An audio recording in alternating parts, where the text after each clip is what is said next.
Example 2, adding and subtracting rational numbers. Well, here's the thing. If we have two fractions that are divided into the same number of parts, in other words, they have the same denominator, you can just add the top bits, the numerators, like this. So suppose I have a fraction 3/4, so that's a whole, divided it into 4 pieces, and 3 of the pieces have something in them. And you've got another fraction that's divided into 4 equal pieces, and one of the pieces has something in it. If you want to rearrange this, well, these pieces are all the same size. So you can count up how many you have. Well, I've got 4 identical pieces. I add them together, and I've got three equal pieces from the first fraction, the 3/4, and then I've got 1 equal piece from the second fraction, the 1/4. So now I have 4 quarters. So 3/4 plus 1/4 equals 4 quarters. Well, it's doing it in pictures, but doing it with numbers, here's how I do it. I got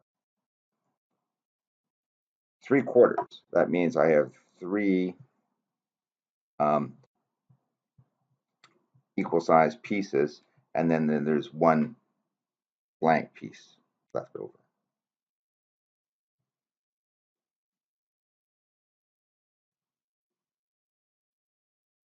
So what this means is I have 3/4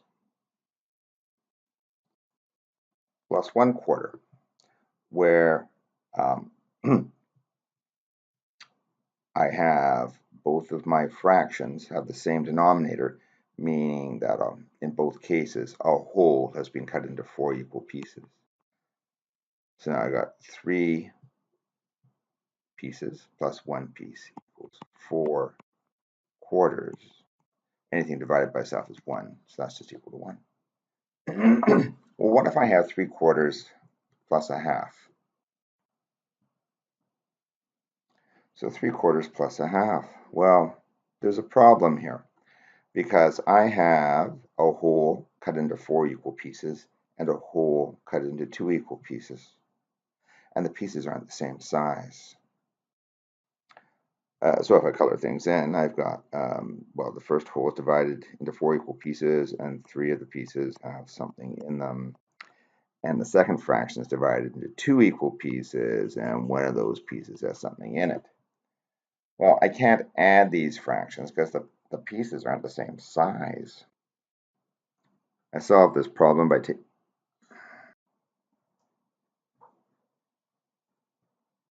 what I need to do is to take my fraction, which is divided into 2 equal pieces, and rearrange things. So rather than dividing the whole into 2 equal pieces, it's divided into 4 equal pieces. Now, what I'm going to do, my first fraction, I've got a whole divided into 4 equal pieces, so I'm going to color in 3 of them. And now, for the fraction that before was 1/2, I've taken one of those pieces, and I've actually divided into 2. So I'm actually going to color in 2 of the 4 equal pieces, because 2/4 is a half. Now my pieces are all the same size. The denominators are the same, and I can just count up how many equal pieces I have.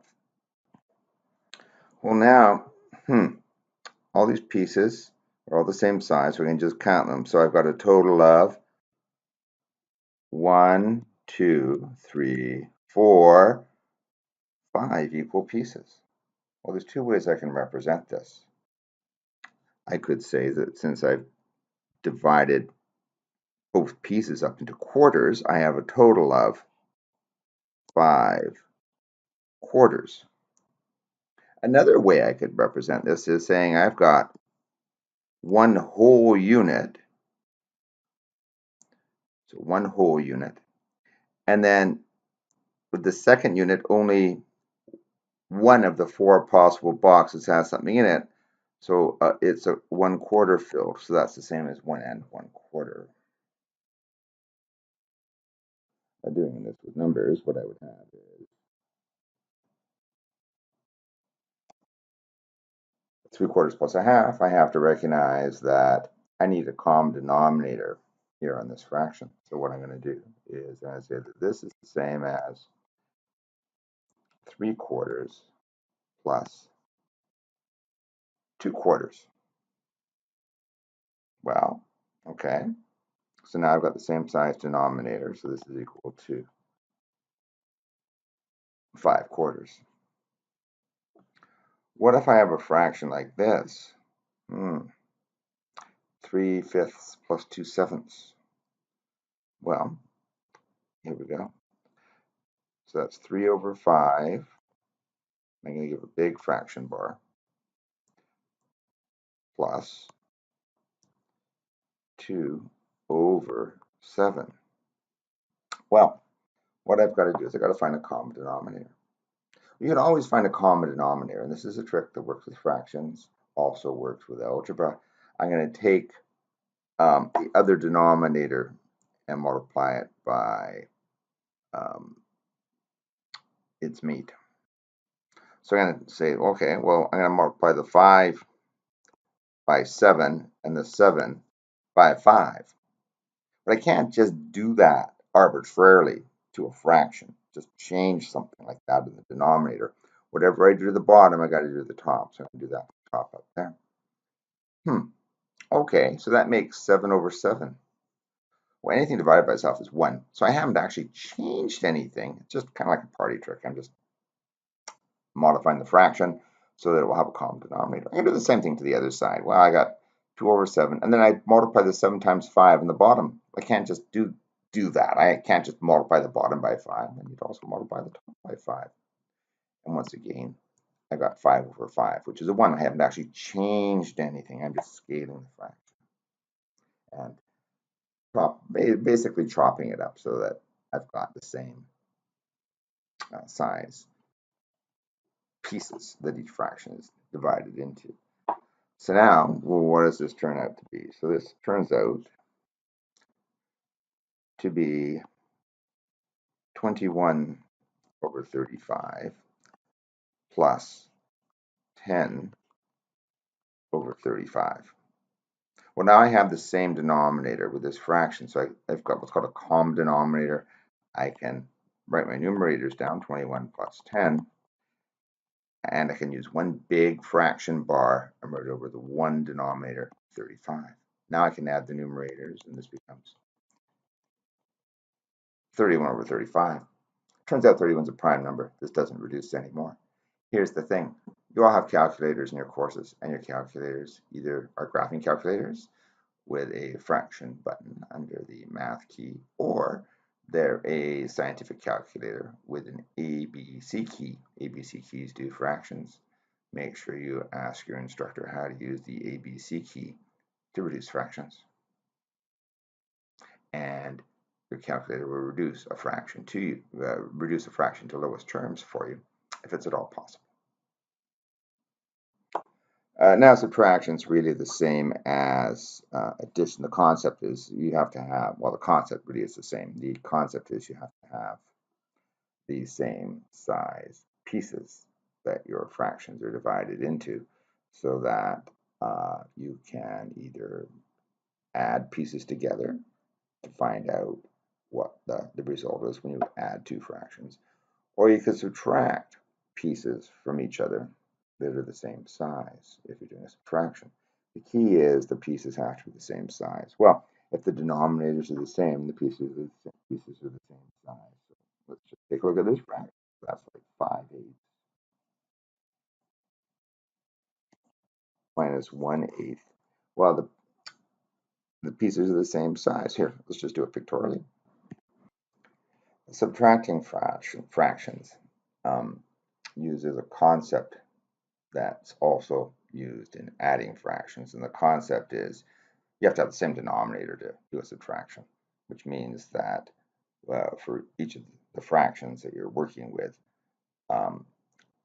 they have to represent a whole that's divided into equal parts. Well, let's suppose I've got 5/8 minus 1/8.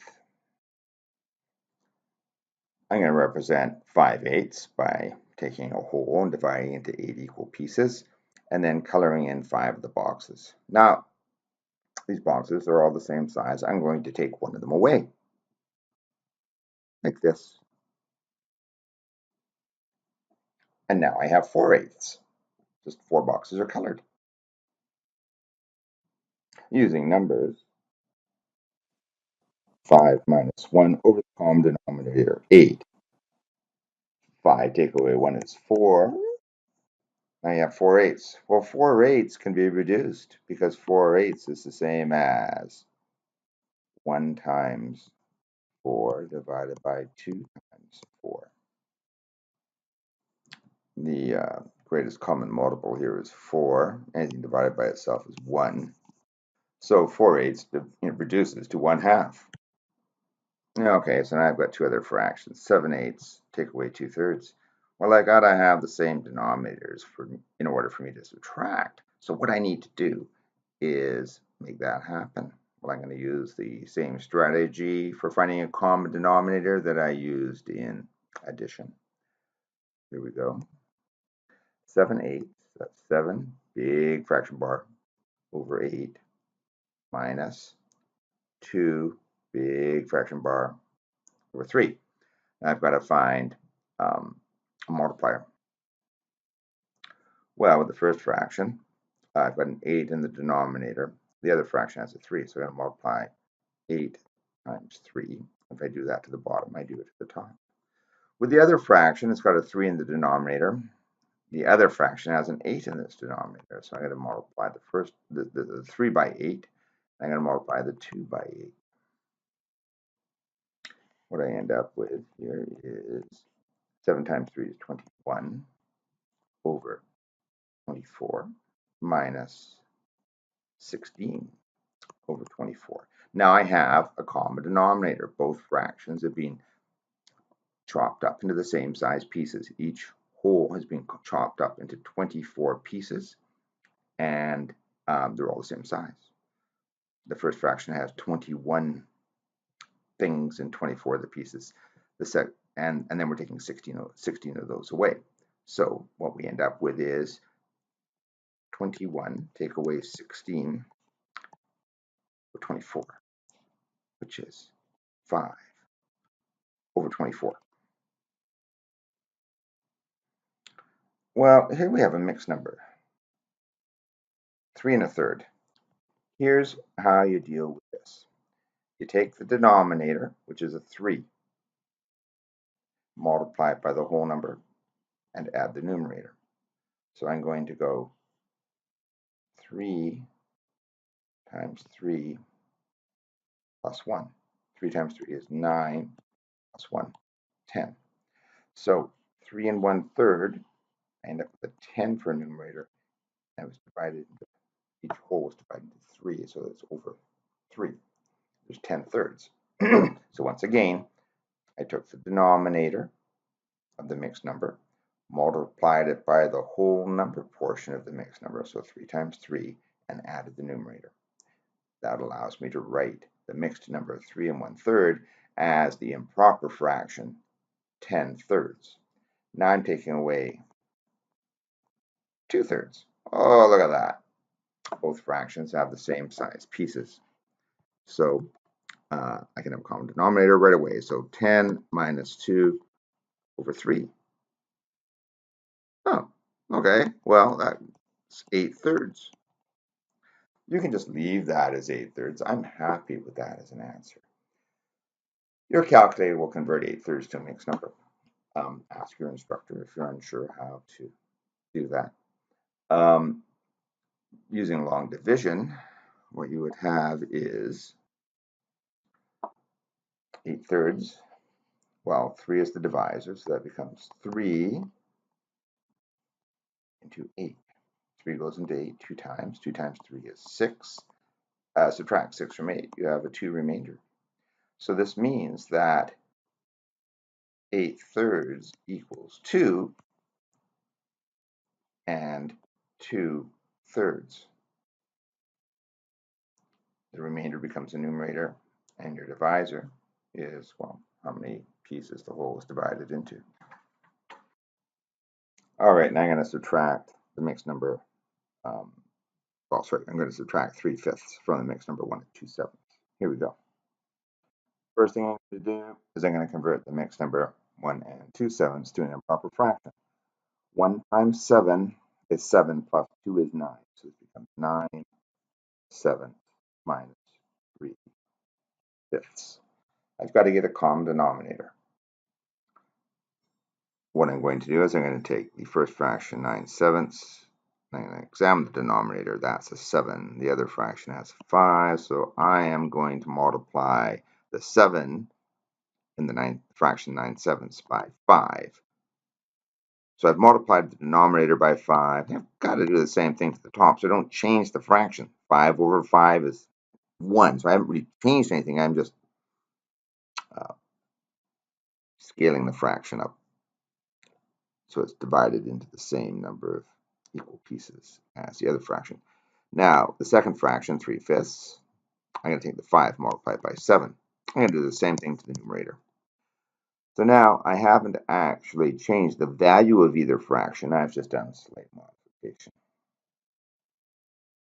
Well, what does this result in? This means I've got 9 times 5 is 45 divided by 35 minus 3 times 7 is 21 divided by 35.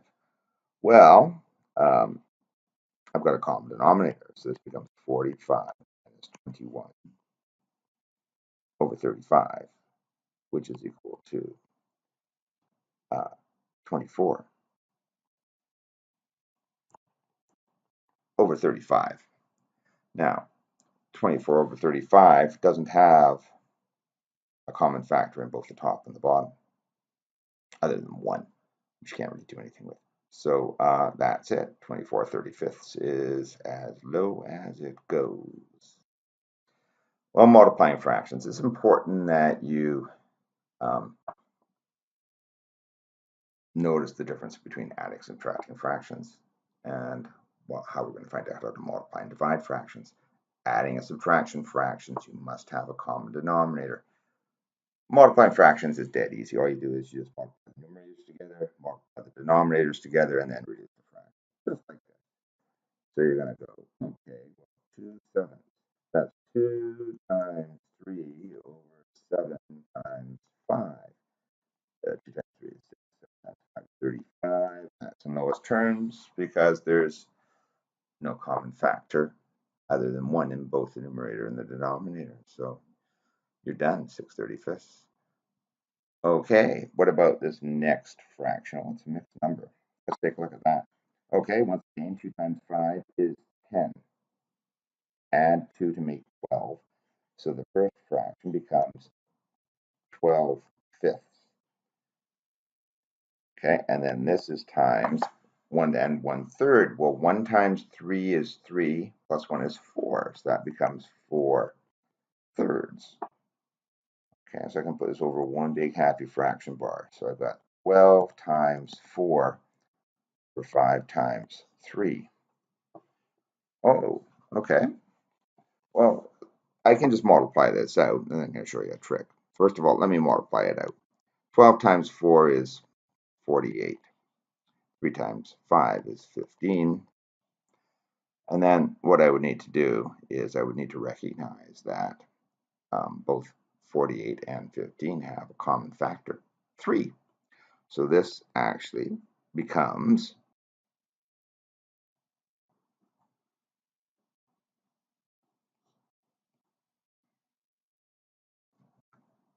so right at this stage where you've determined that you're going to be multiplying the numerators and denominators together, if you see that 12 is the same as 4 times 3, that what you can do is you can have a cancellation occurring here. Well, cancellation, let's just say it's a cancellation. Really what you're doing is you're dividing 3 by itself, and that's equal to 1. So 1 times anything is the thing itself. It's the property of 1. So what I'm saying here is you got 12, and 12 breaks down into 4 times 3. Well, if you do that, if you see that you can factor 12 into 4 times 3, then in your calculation, you got a 3 in the numerator, a 3 in the denominator. Anything divided by itself is 1. So what you're left with is 4 times 4 in the numerator, which is 16, over 5 in the denominator.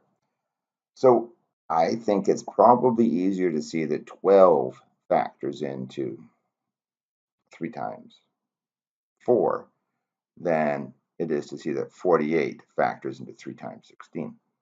So the message is, if you see something that factors easily, see what sort of cancellations you can figure out from that. Okay, dividing fractions. What we're going to do is any problem involving the division of fractions, we're going to convert that into a multiplication problem. We're going to transform it. And the way you transform a division problem into a multiplication problem is, well, just what's written here. You leave the first fraction alone. Then you take the second fraction, like that's this one here, say, one in my question, the 1/4, and swap the numerator with the denominator, and then multiply the resulting fractions. So what I'm going to do is I'm going to rewrite this. This becomes 3/4 times 4/1. When I'm multiplying, I'm going to have one big fraction bar, and up top I've got 3 times 4 in the numerator, and I've got 4 times 1 in the denominator. So what I have up top, I've got a 4 in the numerator, and I got 4 in the denominator. Anything divided by itself is 1, so the 4's cancel out. So what I'm left with is a 3 up top and the 1 in the bottom. A rational number, which if you recall, can be written as 3. Now, the next fraction problem, what do we have here? We've got 2/5 divided by 3/10. Well, what I'm going to do is I'm going to take the 3/10 and swap the top and the bottom. It's going to become a multiplication problem. 10/3. So I'm going to take my multiplication problem and put it over one big fraction bar. I have 2 times 10 up top, divided by 5 times 3 in the bottom. But if you recall, with the last question, I said, well, if you see something that can factor easily because it's a smallish number, well, let's factor it and see if there's any cancellation that can occur. Well, what happens here? Well, you've got 2 times 10. Well, 10 is the same as 2 times 5. So I'm going to have 2 times 2 times divided by 5 times 3. Well, now I've got 5 up top and 5 in the bottom. Anything divided by itself is 1. So what I'm left with is 2 times 2 is 4 over 3, 4/3.